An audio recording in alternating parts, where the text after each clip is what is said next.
think with crisis communication, I think no matter where you're at, your priority has to be on any victims of the crisis.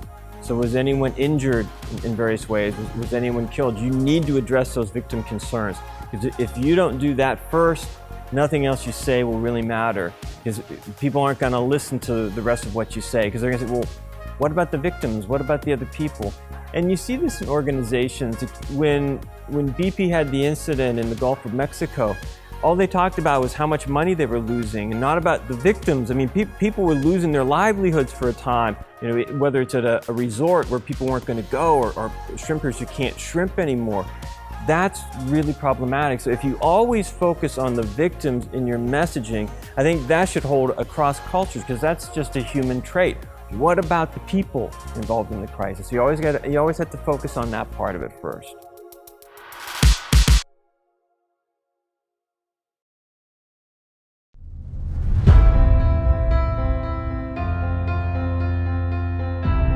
When we think about crisis and crisis communication, we think, oh, we're just reacting.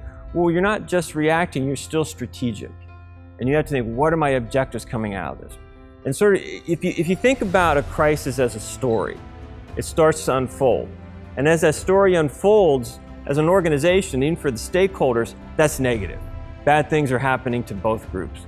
So if it's a product recall, people might be hurt by the product. For an organization, you're damaging your reputation, you're losing money. So the key is to end that story as soon as possible.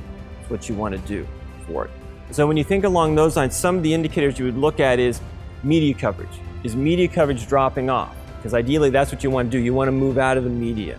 And ideally, as you move out of the media, that media coverage, the sentiment changes from negative to at least neutral and maybe even positive, but in most cases you want to kind of drop the negatives.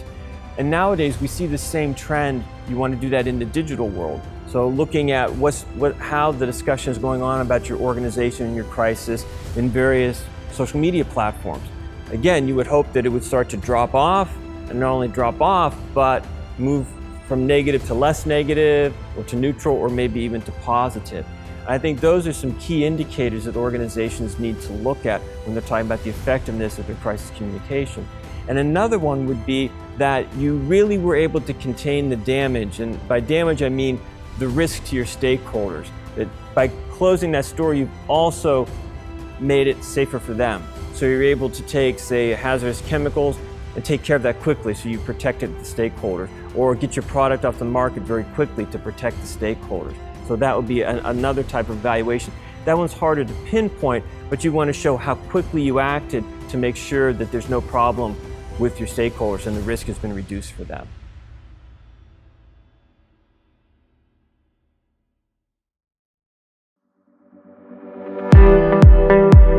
People get obsessed with when negative comments come out about an organization in the digital world.